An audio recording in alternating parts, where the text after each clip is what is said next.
Tonight, we report on wildfires leading to evacuations near Quincy and Moses Lake as Grant County celebrated the 4th of July. What's happening in sports, Bob? Well, plenty, Amber. The Spuds nailed down a playoff berth. The Walleyes return from the Coeur d'Alene tournament, and the U.S. women end a 16-year drought. Here's a quick peek at our Weather Center forecast.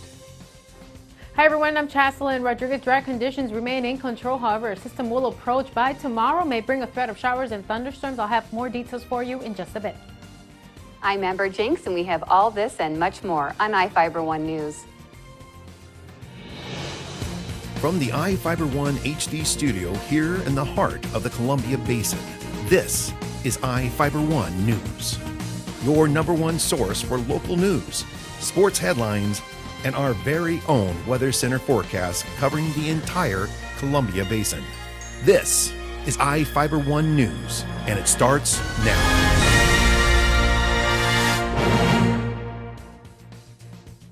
A wildfire sparked late Saturday night along Baird Springs Road near Quincy, just a few miles from last week's Monument Hill fire.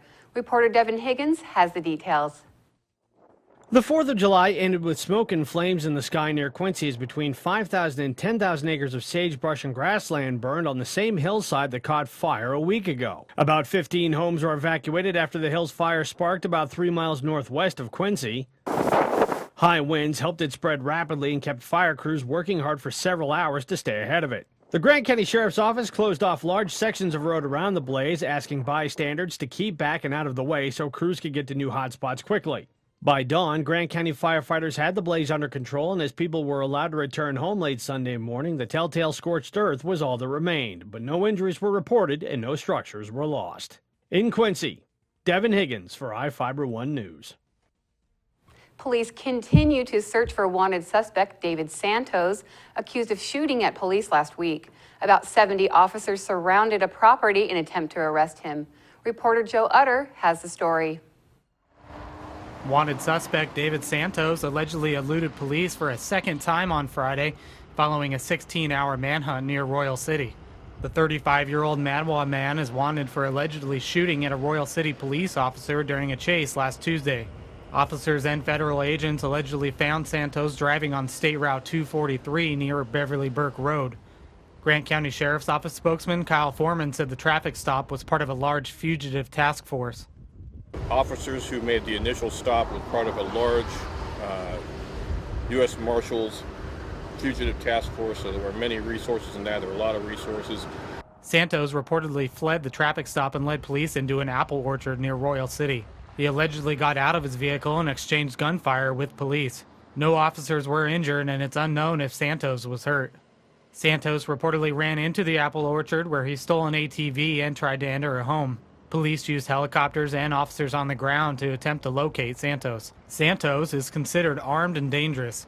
Anyone who sees Santos or has information on his whereabouts are asked to call 911. This is Joe Utter for iFiber One News. Roughly 8,400 homes and businesses in Ephrata, Quincy, and Soap Lake lost power for more than 2 hours Saturday night. The power went out at 11 p.m. after a problem with a set of power lines between Rock Island and Rocky Ford. The high temperatures and strong winds caused 2 of the power lines to touch, causing a power surge, tripping a circuit breaker. Power was restored in Soap Lake at about 1:40 a.m. and returned in Ephrata at 2:30 a.m. Quincy customers saw the power return at about 3:30 a.m. A small brush fire along State Route 17 near Moses Lake spread close to a mobile home park on Sunday, forcing residents to evacuate. Reporter Joe Utter has the story. People were forced to evacuate their homes Sunday morning after a brush fire sparked along State Route 17 near Moses Lake. The fire started near the Harvest Manor Estates mobile home park near Airway Drive and Broad Street. According to the Grant County Sheriff's Office, strong winds reportedly pushed the fire south, threatening several homes and forcing residents to evacuate. Sheriff's Office spokeswoman Sharon Palmerton said no homes were lost in the fire, but firefighters were still assessing the damage. Both Airway Drive and Broad Street were closed for several hours to allow fire trucks easier access. Firefighters from several Grant County fire districts were on scene. The cause of the fire is under investigation.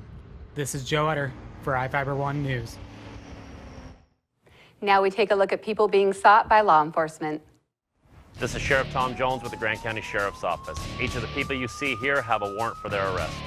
If you see any of these people, we ask you do not attempt to detain or apprehend them, but call us at 509-762-1160 or send us an email at crimetips@co.grant.wa.us. If the person is presenting a danger, call 911. With your help, we can bring these people to justice and make our community safer. We'll be right back after this. My name is Kat Sanderson, Managing Broker for Pillar Rock Realty Group. We love the Columbia Basin because it's our home, and we want to give back to our community by kicking off our Pay It Forward campaign. If you buy or list with us, we will donate 1% of our total proceeds to a local charity of your choice and in your name. Call us today at 754-4444 or visit pillarrockrealty.com because we are your local real estate experts. Hi everyone, I'm Cristina Sanchez with your One News Weather Center, brought to you by your Bud Clary Toyota dealer, Toyota. Let's go places. Throughout the rest of the week, we'll continue to have a gradual increase in temperatures. We'll still be on the warm side as we go into Tuesday, Wednesday, especially Thursday. We'll be right around the mid to upper 80s across the area. That's well above normal for this time of year. Now we still have slight chance of showers over the Cascades and southeast Washington.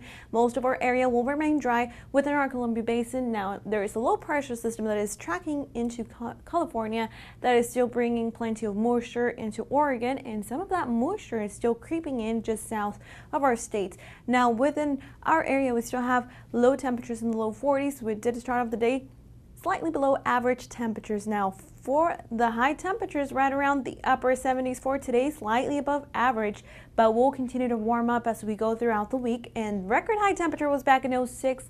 High temperatures for us here in Ephrata, at that time they were 96 degrees. Our average high is in the low 70s.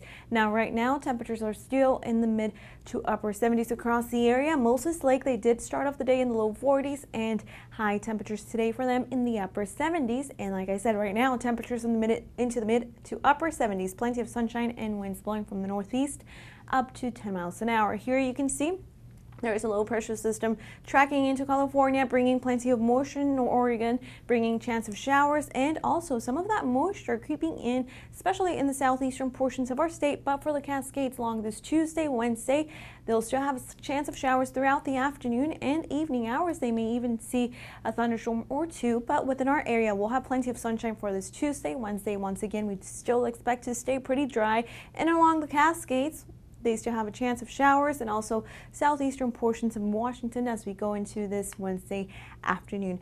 But for Tuesday, highs in Seattle will be in the mid-70s. Yakima Valley, high temperatures will be pretty warm in the mid-80s. Partly cloudy skies in the northwest in the mid to upper 70s with plenty of sunshine. Within our area, we still have dry conditions as we go throughout the evening hours. And for Tuesday afternoon, once again, plenty of sunshine for us here in Ephrata. Highs in the low 80s. Moses Lake, 82 as the high. Royal City, they'll still have some cloud cover in place with high temperatures in the low 80s for you as well.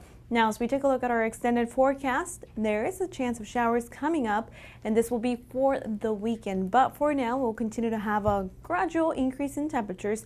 And as you can see, we'll be in the low 80s for Tuesday, Wednesday going into the mid 80s, upper 80s by Thursday, slight chance of showers for Friday and Saturday. This segment was brought to you by your Bud Clary Toyota dealer.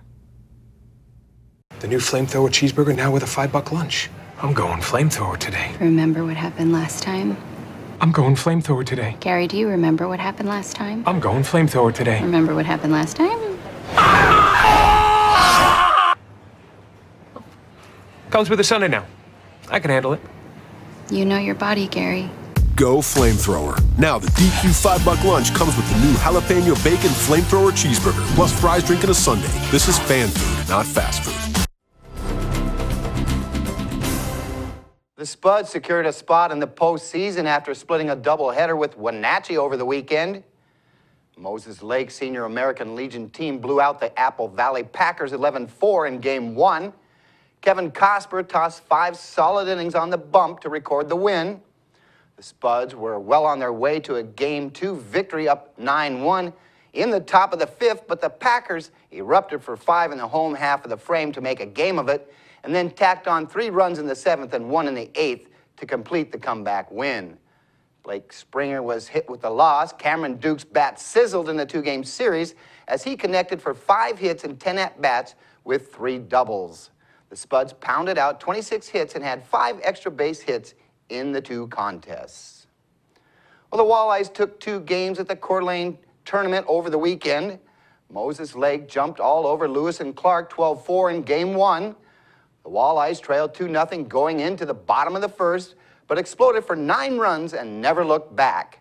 Carter Stout had the hot stick with 3 hits and 3 at-bats with a double and 2 RBI.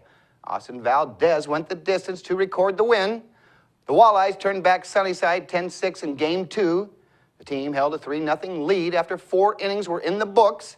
Sunnyside hung 2 on the board in the 5th and 4 in the 6th to go up top 6-3. The Walleyes rallied for 7 runs in the bottom of the 6th to win it. The Walleyes host a doubleheader with the Yakima Beetles Tuesday. First pitch is 5 o'clock. Well, the 16-year drought is finally over with the U.S. women dominating Japan 5-2 in the World Cup Championship match Sunday.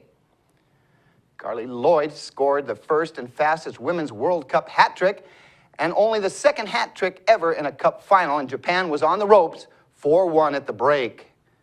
Lloyd scored 3 minutes into the contest and backed it up with her second goal 2 minutes later.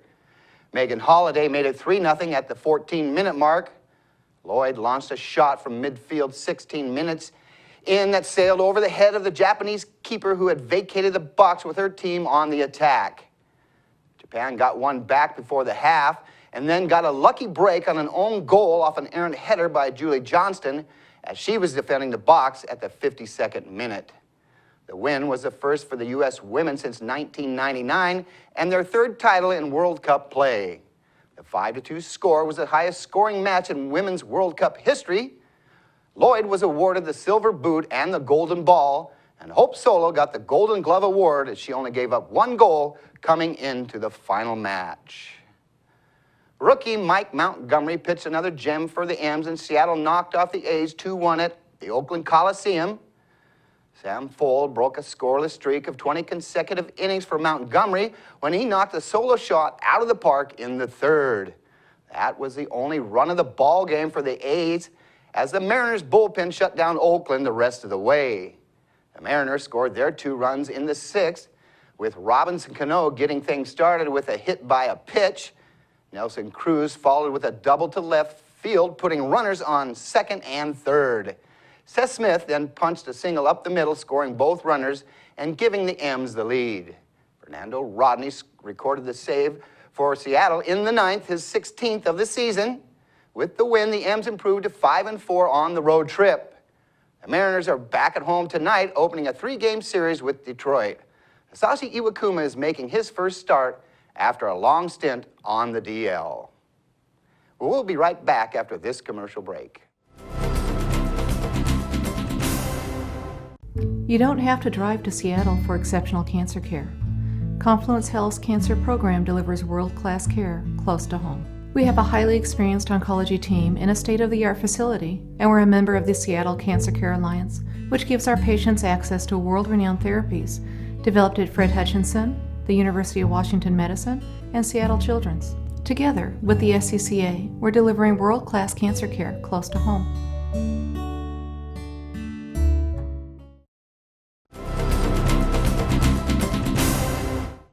Our spotlight story tonight is about the annual 4th of July celebrations in Grant County, featuring fireworks, parades, and cherry pie. Reporter Joe Utter has the story. From the world's largest cherry pie to festive parades and, of course, fireworks, Grant County celebrated the 4th of July in a big way. In Soap Lake, people lined the newly renovated Main Street for the annual Smokeyam Days Parade, which included the Fallen Heroes banners this year to honor fallen servicemen and women, as well as classic cars, fire trucks, and floats. Adding to the festivities this year was a flag-raising dedication at the newly installed flagpole, which was paid for by donations from community members and was installed on June 6 during a downtown dedication ceremony. Saturday was the first time the American flag flew atop the flagpole. In George, a group called the Georgettes were out early prepping the so-called world's largest cherry pie. a tradition that dates back to the 1950s. The Georgettes have been building this since 1957. Started out with an actual baked pie on site. Each year, a new design is featured for the pie, which is then handed out to a few hundred visitors at the park. The Georgettes get together starting Thursday to bake the crust to decorate the top of the pie, and are back out again early Saturday morning, completing the finishing touches. People even had the chance to enter a pie eating contest Saturday afternoon. Children and adults stuffed their face for a chance to win prizes and take home the crown as pie eating champion. The annual festival in George also included food and commercial vendors and live music outside the George Community Hall. Despite the city of Moses Lake cutting its annual 4th of July festival and fireworks, it was business as usual at McCosh Park as the Moses Lake Farmers Market kicked off their own festival. The Farmers Market stepped up this year after the city canceled the fireworks show amid budget cuts. Community members and businesses donated nearly $50,000 to pay for the fireworks show, as well as live music Saturday evening. Tri-Cities-based band Cruise Control, which featured covers of classic rock songs, hit the Centennial Amphitheater stage, followed by the Moses Lake's own Dime Store Prophets. Farmers Market representative Bruce Bailey said they were hoping to have an all-day music festival, but donations were short by a few $1,000s. The music wrapped up Saturday night as the sun set and people continued to pack McCosh Park for the annual fireworks show, which lit up the sky for about 20 minutes. The Moses Lake Farmers Market thanked the community for stepping up to help provide the 4th of July festivities this year. This is Joe Utter for iFiber One News. We will be right back after this.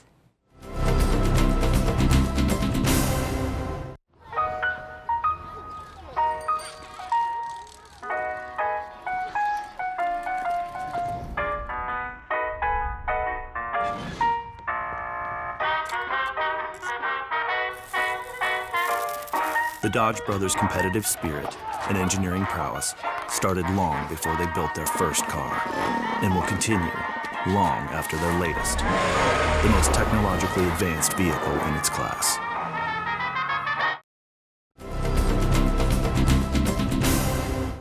Welcome back. The final public hearing about a proposed $820,000 bond in Ephrata is scheduled for July 15th. The City Council is scheduled to vote about whether to place the bond on November's ballot at the meeting. The meeting is taking place at the Ephrata Fire Station located at 800 A Street Southeast. The council held its second public hearing about the proposed property tax increase to pay for the bond.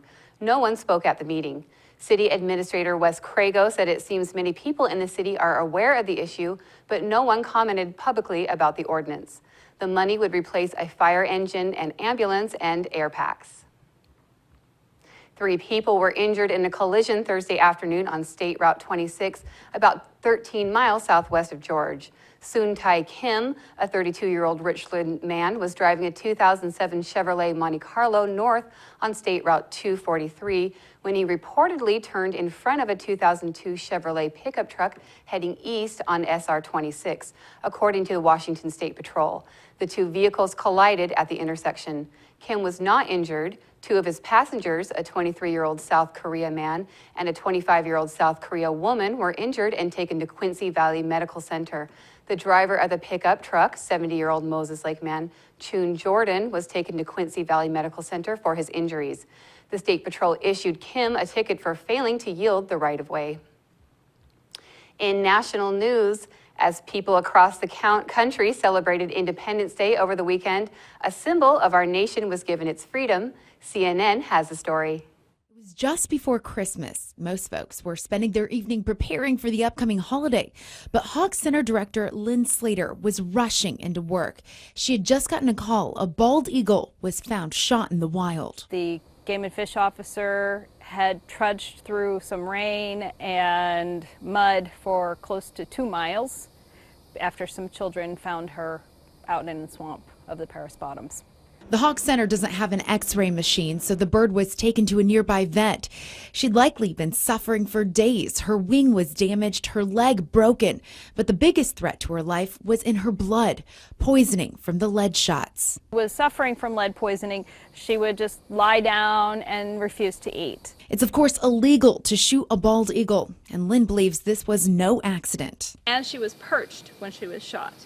We can tell that by how where she was hit, the trajectory of what was hit. She was not flying when she was shot. The recovery was long and at times touch and go.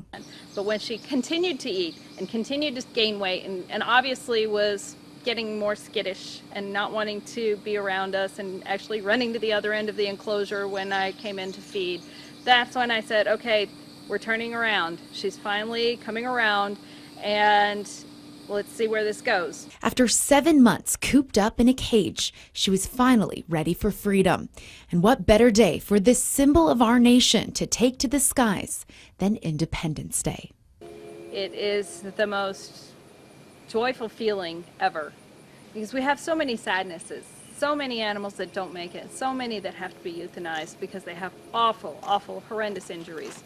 And to see one fly away, it's just makes your heart go flutter. It's wonderful.